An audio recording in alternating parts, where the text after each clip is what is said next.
Donc il faut prendre Montaigne, dans mon esprit en tout cas, dans ce livre, comme un emblème,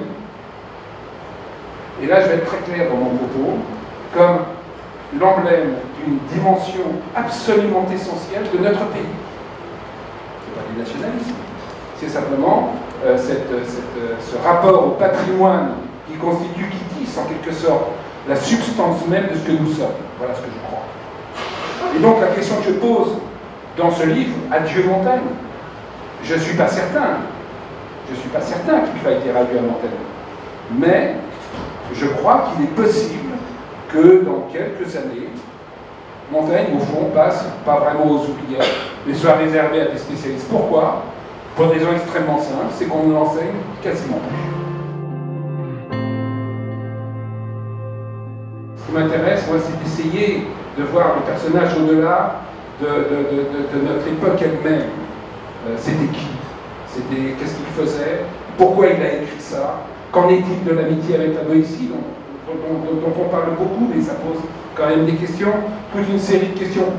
Moi, je crois que, par exemple, j'en dis un mot dans ce livre, je crois qu'aujourd'hui, Montaigne serait écologiste. Bon, pourquoi? Parce qu'il en parle beaucoup, pas d'écologie, pas directement, mais de la nature. Et il y a un certain nombre de traits qui me paraissent mériter d'être mis en avant avec cette perspective centrale de en quoi importe-t-il aujourd'hui que Montaigne ne disparaisse pas? On dit souvent, il y a Montaigne, il y a la matière, mais il y a la manière. Et c'est vrai que la matière de Montaigne est tout à fait centrale.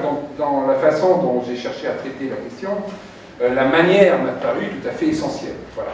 C'est donc un rapport subjectif, et c'est aussi l'histoire, non pas de moi, parce qu'il ne s'agit pas du tout de parler de moi en l'occurrence, mais simplement comment est-ce qu'on vient à certaines lectures.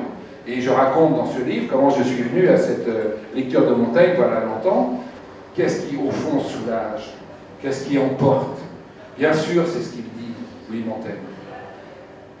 Mais essentiellement, c'est sa langue, c'est l'énergie qui est dans sa langue.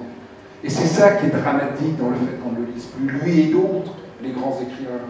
C'est l'énergie incroyable qu'il y a. Et bien, cette jalousie, cette douleur que j'avais quand j'avais une vingtaine d'années, c'est l'énergie propre à la langue elle-même qui a permis ce soulagement de l'être, comme ça, ou de l'âme, comme vous voulez.